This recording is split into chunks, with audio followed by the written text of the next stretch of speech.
మమ్మల్ని తిట్టే వాళ్ళని మేము తిడితే దాన్ని వక్రీకరిస్తారు. నేను మనవి చేస్తున్నా, నేను చంద్రబాబు నాయుడు గారిని తిట్టవలసిన అవసరం నాకు లేదు.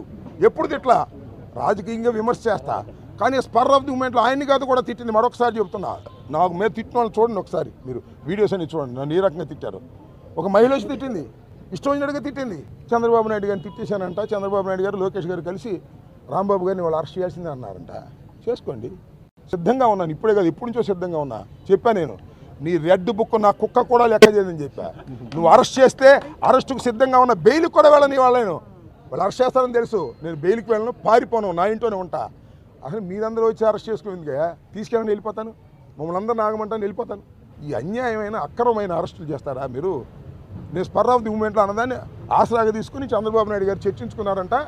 ఎమ్మటే అరెస్ట్ చేయండి అన్నారంటే ఫోర్స్ పెట్టారు. I don't care. మరొకసారి చెప్తున్నా, చంద్రబాబుకి, చంద్రబాబు కొడుక్కి, రెడ్ బుక్కి, నా ఇంట్లో కుక్క నా తోటలో ఉన్న 2 కుక్కలు, అవి కూడా భయపడవు.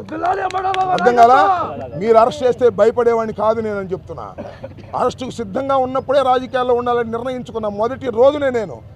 ఇవాళ దొరికాను అనుకుంటున్నారు, నేను దొరకలేదు. అయినా నన్ను అరెస్ట్ చేయాలనుకుంటున్నారు, చేసుకోండి, సిద్ధంగా ఉన్నా అని చెప్తున్నప్పుడు అంబూతులో మాట్లాడుతున్నాడు. పిచ్చి కుక్క వాగినట్టు వాగుతున్నాడు అంబటి రాంబాబు. ఆ నోరు అదుపులో ఉంచుకోకపోతే కబడ్దారు, జాగ్రత్త. ప్రజలు మిమ్మల్ని క్షమించరు, మిమ్మల్ని ఈపు పగల కొడతారు ప్రజలు, గుర్తుపెట్టుకో. ఈరోజు చట్టాలు, ప్రజాస్వామ్య విలువలు, రాజ్యాంగం, మా చంద్రబాబు గారి పాలన ఈరోజు మా నాయకుడిని చూసి ఈరోజు ఆగారు తప్ప, లేకపోతే ఈ పాటికే నీ తాట తీసేవాళ్ళు ప్రజలు. ఈరోజు ఎన్డీఏ కార్యకర్తలు నీ తాట తీసేవాళ్ళు. రాంబాబు గుర్తుపెట్టుకో, నీ నోరు అదుపులో పెట్టుకోవాలని నేను హెచ్చరిక చేస్తున్నా. నీ నోరు అదుపులో పెట్టుకోకపోతే ఇంకా నువ్వు మూల్యం చెల్లించాల్సి వస్తుందని హెచ్చరిక చేస్తున్నా. ఏంటండి నోరా? నోటికి ఏదొస్తుంది మాట్లాడతాడా? ఆ రోజు మా అసెంబ్లీలో చంద్రబాబు గారి భార్యని, భువనేశ్వరమ్మ గారిని నోటుకు వచ్చినట్టు అసెంబ్లీ సాక్షిగా అవమానపరుస్తారా? వ్యక్తిగత దోషంలు ఏంటండి? ఈరోజు చంద్రబాబు గారిని నోటుకు వచ్చినట్టు మాట్లాడతావా? అంటే ఒక మాజీ మంత్రికి బాధ్యత ఉండద్దండి? బాధ్యత ఉన్నాడు ఎవరైనా ఇట్లా మాట్లాడతాడా?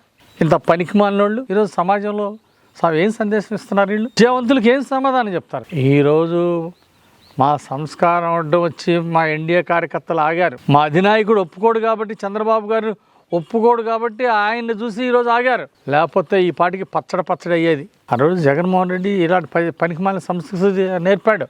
అసెంబ్లీలో భువనేశ్వర్ గారిని అవమానపరిచారు. నోటికి వచ్చిన బూతులు మాట్లాడతారా? ఒక ముఖ్యమంత్రిని గౌరవం లేకుండా మాట్లాడే సంస్కారం లేని ఏంటి? ఈ నీచ సంస్కారం ఏంటి? అంబటి ఒక ఆంబోతులాగా, ఇష్టారాజ్యంగా, ఒక పిచ్చి కుక్క గరిసిన వెధవలాగా మాట్లాడితే ఇది ఏమైనా సమంజసంగా ఉందా? అంబటి నోరు అదుపులో పెట్టుకోవాలని హెచ్చరిక చేస్తున్నా.